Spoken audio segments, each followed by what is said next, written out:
ಡಾಲಾಯ್ತ್ ಅವರ ಸಾರಥ್ಯದಲ್ಲಿ the Friday Times news.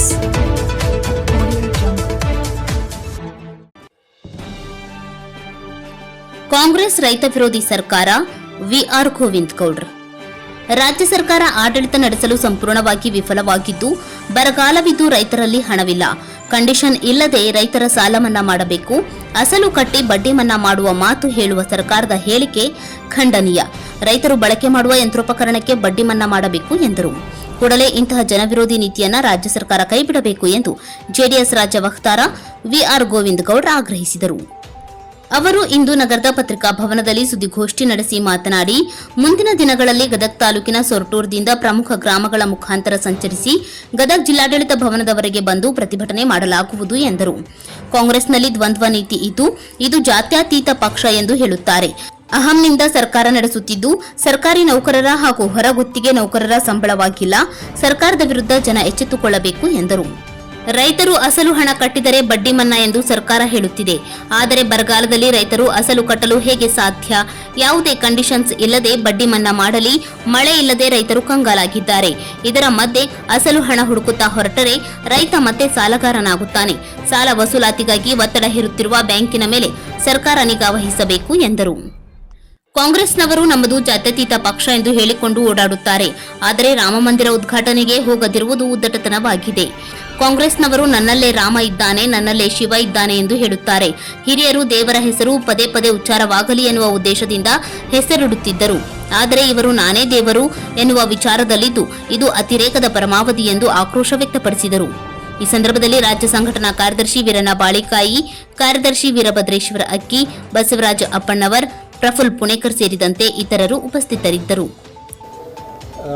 ರಾಜ್ಯ ಸರ್ಕಾರ ರೈತರ ಸಾಲ ಇದು ಬಡ್ಡಿ ಮನ್ನಾ ಮಾಡ್ತೀವಿ, ನೀವು ಅಸಲು ಕಟ್ರಿ ಅಂದ್ರೆ ಇವತ್ತು ಇವರೇನು ರೈತರನ್ನ ಅಪಹಾಸ್ಯ ಮಾಡ್ತಾರೋ ಗೊತ್ತಿಲ್ಲ. ಬರಗಾಲ ಆಗೈತಿ, ರೈತರ ಕಡೆ ದುಡ್ಡಿಲ್ಲ, ಅವ್ರ ಕಡೆ ಕಟ್ಟಕ್ಕೆ ಏನೂ ಇಲ್ಲ ಅಂದ್ರೆ ಅಸಲು ಕಟ್ಟಕ್ಕೆ ಎಲ್ಲಿಂದ ತೊಗೊಂಡು ಬರ್ತಾರೆ ಇವರು. ಮತ್ತೆ ಅವ್ರು ಉಲ್ಟಾ ಸಾಲಗಾರ ಮಾಡಕ್ಕೆ ಹೊಂಟಾರೆ. ಈಗ ಹೊರಗೆ ಅವರೆಲ್ಲರೂ ಬಡ್ಡಿ ದೊಡ್ಡ ಬಡ್ಡಿ ಅಂದ್ರೆ ರೊಕ್ಕ ತೊಗೊಂಬರ್ಬೇಕು, ಸಾಲ ಕಟ್ಟಬೇಕು, ಏನಂದ್ರೆ ಬಡ್ಡಿ ಮನ್ನಾ ಮಾಡಿಸ್ಕೊಳ್ಬೇಕು. ಕಂಡೀಷನ್ ಇಲ್ಲಾರ್ದೆ ಇವರು ಸಾಲ ಮನ್ನಾ ಮಾಡಬೇಕು ರೈತರು. ಯಾಕಂದ್ರೆ ಭೀಕರ ಬರಗಾಲ ಎಲ್ಲ ಕಡೆ. ಇವತ್ತು ರೈತರಿಗೆ ನೆರವಿಗೆ ಬರ್ತೇವೆ ನಾವು ಅಂಥೇಳಿ ಇವರು ಇಲೆಕ್ಷನ್ ಮುಂಚೆ ಎಲ್ಲ ದೊಡ್ಡ ದೊಡ್ಡ ಭಾಷಣ ಬಿಗಿದ್ರು. ಇಂಥ ಕೆಟ್ಟ ಪರಿಸ್ಥಿತಿ ಒಳಗೆ ಇವರು ಇಂಥ ಕಂಡೀಷನ್ಸ್ ಹಾಕ್ತಾರೆ. ಆ ಕಂಡೀಷನ್ಸ್ ತೆಗಿಬೇಕು. ಇವ್ರಿಗೆ ಕಟ್ಟಕ್ಕೆ ಆಗಲೇ ಇಲ್ಲಪ್ಪ, ನಾವು ಇದನ್ನು ಕಂಡೀಷನ್ಸ್ ಇದ್ದರೆ ನಾವು ಮಾಡ್ತೀವಿ ಅನ್ನಂಗಿದ್ರೆ ಅದನ್ನು ದಯವಿಟ್ಟು ವಾಪಸ್ ತಗೋಬೇಕು. ಸರ್ಕಾರದ್ದೇನು ಆದೇಶ ಐತಿ. ಯಾಕಂದ್ರೆ ರೈತರ ಕಡೆ ದುಡ್ಡಿಲ್ಲ, ಹಾಕಿದ ರೊಕ್ಕನೇ ಹೊಳೆ ಬಂದಿಲ್ಲ, ಇವ್ರಿಗೆಲ್ಲ ಒಣಗಿ ಹೋಗ್ಯಾವ. ಅದರೊಳಗೆ ಅಸಲು ಕಟ್ಟಬೇಕಂತ ಬಡ್ಡಿ ಮನ್ನಾ ಮಾಡ್ತಾರೆ. ಈಗ ಅಸಲು 1 ಲಕ್ಷ ಎಲ್ಲಿಂದ ತರಬೇಕು ರೈತರ? 1 ಲಕ್ಷ ರೂಪಾಯಿ.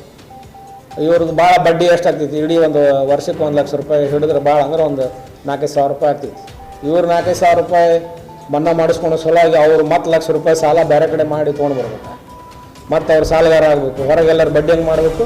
ಮತ್ತು ಆ ಬಡ್ಡಿ ಅವ್ರ ಕಿರಿಕಿರಿಗೆ ಮತ್ತು ರೈತರು ಆತ್ಮಹತ್ಯೆ ಸ್ಟಾರ್ಟ್ ಆಗ್ತಾವೆ. ಅದ್ರ ಜೊತೆಗೆ ಏನು ಇವು ರೈತರಿಗೆ ರಿಲೇಟೆಡ್ ಟ್ರ್ಯಾಕ್ಟರ್ ಇರ್ಬೋದು, ಅಗ್ರಿಕಲ್ಚರ್ ಎಕ್ವಿಪ್ಮೆಂಟ್ಸ್ ಇರ್ಬೋದು, ಅವಕ್ಕೇನು ಸಾಲ ತೊಗೊಂಡ್ರೆ ಅವನ್ನ ಹೊಳ್ಳಿ ಮುಂದಿನ ಇದು ಬರೋ ಮಟ್ಟ ಅವನ್ನ ಮಾನಿಟರಿಂಗ್ ಪೀರಿಯಡ್ ಅಂತೇಳಿ ಘೋಷಣೆ ಮಾಡೋದು.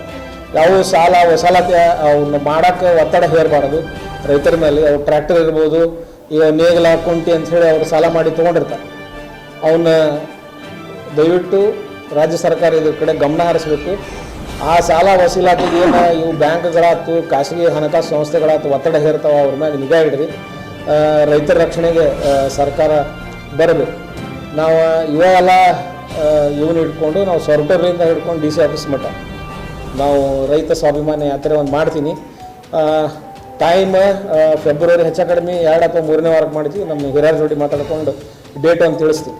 ಇವೆಲ್ಲ ಏನು ಇಶ್ಯೂಸ್ ಅದ ರೈತರ ಸಲುವಾಗಿ ಅವನ್ನ ಒತ್ತು ಕೊಡೋ ಸಂಬಂಧ ಅದು ಒಂದು ಸೊರಟೂರಿಂದ ಹಿಡ್ಕೊಂಡು ಪ್ರಮುಖ ಹಳ್ಳಿ ಮೇಲೆ ಹಾಸಿ ನಾವು BCG ಅವರಿಗೆ ಮನವಿ ಕೊಡ್ತೀವಿ.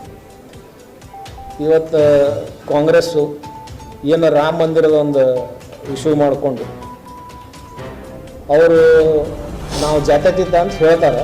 ಸೋನಿಯಾ ಗಾಂಧಿ ಅವರು ಆ್ಯಕ್ಚುಲಿ ಕ್ರಿಶ್ಚಿಯನ್ಸ್ ಇಟ್ಕೊಂಡು ಅವ್ರಿಗೆ ಇನ್ವಿಟೇಷನ್ ಕೊಟ್ಟರು. ಅವ್ರು ಖರೇನ ಜಾತ್ಯತೀತ ಅಂತೇಳಿ ಪ್ರೂವ್ ಮಾಡೋಕ್ಕೆ ಹೋಗಬೇಕಿತ್ತು, ರಾಮ ಮಂದಿರಕ್ಕೆ ಹೋಗಬೇಕಿತ್ತು. ಇವರು ಮಾತಾಡಿದರೆ ಬರೀ ಜಾತ್ಯತೀತ ಅಂತಾರೆ, ಅಲ್ಲಿ ಕರೆದ್ರೆ ಹೋಗಿಲ್ಲ. ನೀನು ರಾಹುಲ್ ಗಾಂಧಿಯವರು ಗುಡಿಯಾಗ ಹೋಗಬೇಡ್ರಿ ಅಂದ್ರೆ ಅವ್ರು ಸ್ಟ್ರೈಕ್ ಮಾಡ್ತಾರೆ, ಅದಕ್ಕೆ ಸಂಬಂಧ ಧರಣಿ ಕುಂದಿರ್ತಾರೆ. ಇವರು ಕಾಂಗ್ರೆಸ್ನಾಗ ದ್ವಂದ್ವ ನೀತಿ ಅದ, ಯಾವ ಅವ್ರು ಕ್ಲಿಯರ್ ಇದನ್ನೇ ಇಲ್ಲ. ಸುಮ್ಮನೆ ಅವ್ರ ಹೆಸರಿಗೆ ನಾವು ಜಾತ್ಯತೀತ ಅದೇ ಅಂತ ಹೇಳ್ಕೊಂಡು ಅಡ್ಡಾಡ್ತಾರೆ. ಅದನ್ನು ಬಿಟ್ಟರೆ ಮತ್ತು ಕಾಂಗ್ರೆಸ್ನಾಗ ಲೀಡರ್ಸ್ ಏನಂದ್ರೆ ನನ್ನ ಹೆಸರಿನಾಗ ರಾಮ ಐತಿ, ನನ್ನ ಹೆಸರಿನಾಗ ಶಿವ ಅದಾನ, ನಾನೇ ರಾಮ ನಾನೇ ಶಿವ ಅಂತ. ಹಿರಿಯರ ದೇವ್ರ ಹೆಸರು ಯಾಕೆ ಹಿಡಿತಿದ್ರು ಅಂದ್ರೆ ನಾವು ಹೋದ್ರೆ ಮನ್ಯಾಗ ದೇವ್ರ ಹೆಸರು ಕೇಳಿ ಅಂತ ಹೇಳಿ. ಇವ್ರು ನಾನೇ ದೇವ್ರ ಅನ್ನೋ ಲೆಕ್ಕಕ್ಕೆ ಇವ್ರು ಮಾತಾಡಕತ್ತಾರೆ. ಅದು ಅತಿರೇಕ, ಅದು ಪರಮಾವಧಿ. ಅವ್ರ ಮನೆಯವ್ರು ಅನ್ಕೊಂತಿರ್ಬೇಕು ಒಳ್ಳೆ ಇವ್ರಿಗೆ ನಾವು ಹೆಸರು ಇಟ್ಟು ಅಂತ ಹೇಳಿ.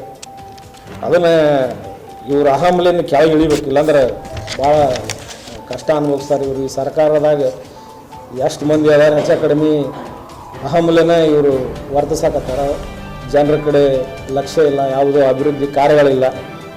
ಇವರು ಇವತ್ತಿನ ಮಟ್ಟ ಇವತ್ತಾಗಲೇ ಹೆಚ್ಚು ಕಡಿಮೆ 23 ತಾರೀಕು ಸರ್ಕಾರಿ ನೌಕರ ಸಂಬಳ ಆಗಿಲ್ಲ. ಇವು 5ನೇ ತಾರೀಕು ಒಳಗೆ ಆಗ್ತಿದ್ದು ಸರ್ಕಾರಿ ನೌಕರ ಸಂಬಳ ಇಲ್ಲ. ಆಮೇಲೆ ಕಾಂಟ್ರಾಕ್ಟ್ ಬೇಸಿಸ್ನಾಗ ಯಾರದ ಅವರು ಆಲ್ರೆಡಿ 3 ತಿಂಗಳು ಪಗಾರ ಇಲ್ಲ ಅವ್ರಿಗೆ.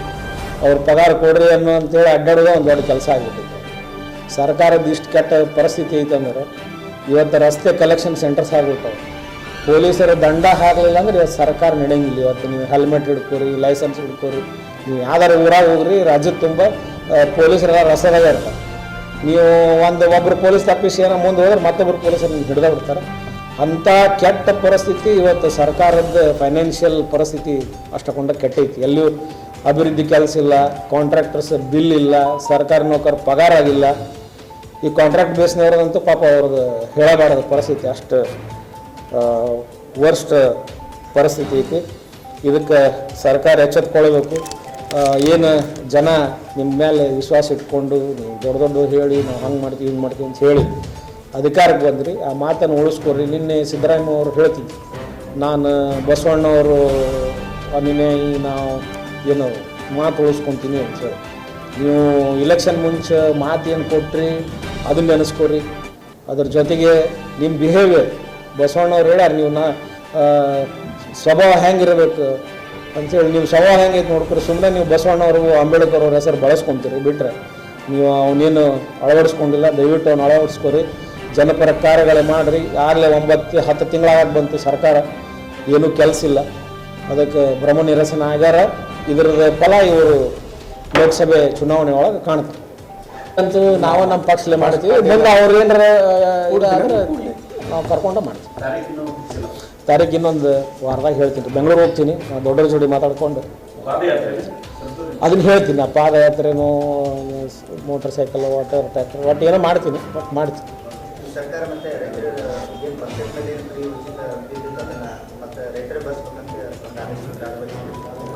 ಅದೇ ಹೇಳಿದಲ್ರಿ, ಇದು ರೈತ ವಿರೋಧಿ ಸರ್ಕಾರ. ರೈತ ವಿರೋಧಿ ಅನ್ನೋಕ್ಕಿಂತ ಜನರ ವಿರೋಧಿನ ಸರ್ಕಾರ ಇದು. ಇವು ಎಲ್ಲರಿಗೂ ಇವು ಸಬ್ಸಿಡಿ ಕಟ್ ಮಾಡ್ಯಾರ, ಹುಡುಗರಿಗೆ ಇವು ಸ್ಕಾಲರ್ಶಿಪ್ ಬಂದಿಲ್ಲ, ಪಗಾರ ಇಲ್ಲಿ ಸರ್ಕಾರ ಕಡೆ ರೊಕ್ಕನೇ ಇಲ್ಲಿ. ಇವ್ರು ಬರೀ ಅದು ಪುಕ್ಷಟ್ಟಿ ಅಂತೇಳಿ ಅದನ್ನ ಒಂದಿನ ನಾಟಕ ಮಾಡ್ಕೊಂಡು ಬಂದರು. ಆ ಪುಕ್ಷಟ್ಟಿ ಒಳಗನೆ ಸರ್ಕಾರ ಸಿಕ್ಕೊಂಡಿದ್ವಿ. ಇದು ಹೇಳೋದನ ಆಗವಲ್ತು, ಅಷ್ಟು ಕೆಟ್ಟ ಪರಿಸ್ಥಿತಿ ಒಳಗೆ ಸರ್ಕಾರ ಐತಿ. ರೈತರಂತೂ ಈ ಸರ್ಕಾರಕ್ಕೆ ನೀವು ಎಲ್ಲರೂ ಭಾಳ ಶಾಪ ಹಾಕ್ತಾರೆ. ಯಾರು ರೈತರ ನೆರವಿಗೆ ಬಂದಿಲ್ಲ. ಇವರು ಇಲ್ಲೇ ಹೇಳ್ತೀನಿ, ಹರ್ಲಾಪುರದಾಗ ರೈತರು ಒಬ್ಬರು ಆತ್ಮಹತ್ಯೆ ಮಾಡ್ಕೊಂಡು ಯಾರು ಹೋಗಿ ಯಾರನ್ನ ಇಲ್ಲಿ ಲೀಡರ್ ಹೋಗಿ ಅಲ್ಲಿ ವಿಸಿಟ್ ಮಾಡಿದ್ರು. ಅದರ 3-4 ದಿನಕ್ಕೆ ಇಲ್ಲಿ CM ಬಂದಿದ್ರು. ಏನು ಆ ರೈತಕ್ಕೆ ಪರಿಹಾರ ಕೊಟ್ಟರು ಇವರು. ಅದಾದಮೇಲೆ ಇಲ್ಲಿ ಕರ್ನಾಟಕದ ಇದನ್ನು ಮಾಡಿದರು, ಎತ್ತರ ಖರ್ಚು ಮಾಡಿದರು. ಬರಗಾಲ ಅಷ್ಟುಕೊಂಡ ಖರ್ಚು ಮಾಡೋದು ಏನು ಅವಶ್ಯಕತೆ ಇತ್ತು? ಯಾರು ರೈತರಿಗೆ ಅನುಕೂಲ ಆಗ್ತಿತ್ತಲ್ಲ, ಏನು ಮಾಡಿದ್ರು? ಅದಾಗಲ್ರಿ, ಅದು ಕರ್ನಾಟಕದ ಮೊನ್ನೆ ಇದು ಸುವರ್ಣ ಸಂಭ್ರಮ ಮಾಡಿದ್ರಲ್ಲ, ಮತ್ತು ಇಂಥ ಕೆಟ್ಟ ಬರಗಾಲದೊಳಗೆ ಅಷ್ಟಕೊಂಡ ಖರ್ಚು ಮಾಡಿ ಏನು ಮಾಡಿದ್ರು? ಯಾರು ಹೋಗ್ಬೇಕು? ಆ ರೈತರ ಮನೆಗೆ ಹೋಗ್ಬೇಕಿತ್ತು. ಯಾರು ಹೋದ್ರ ಆ ರೈತರ ಮನೆಗೆ? ಯಾರ ಮನೆಗೆ ಹೋಗಿಲ್ಲ ಇವ್ರು, ಯಾರ ರೈತರ ಮನೆಗೂ ಹೋಗಿಲ್ಲ ಇವ್ರು.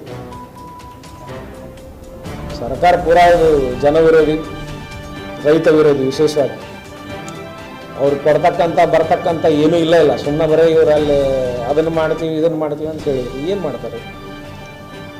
NEP ರದ್ದು ಮಾಡ್ತೀವಿ ಅಂದರು. ಎಲ್ಲಿ ಮಾಡಿದ್ರು? ವರ್ಷ ಆಗಿ ಬಂದು ಸರ್ಕಾರ ಬಂದು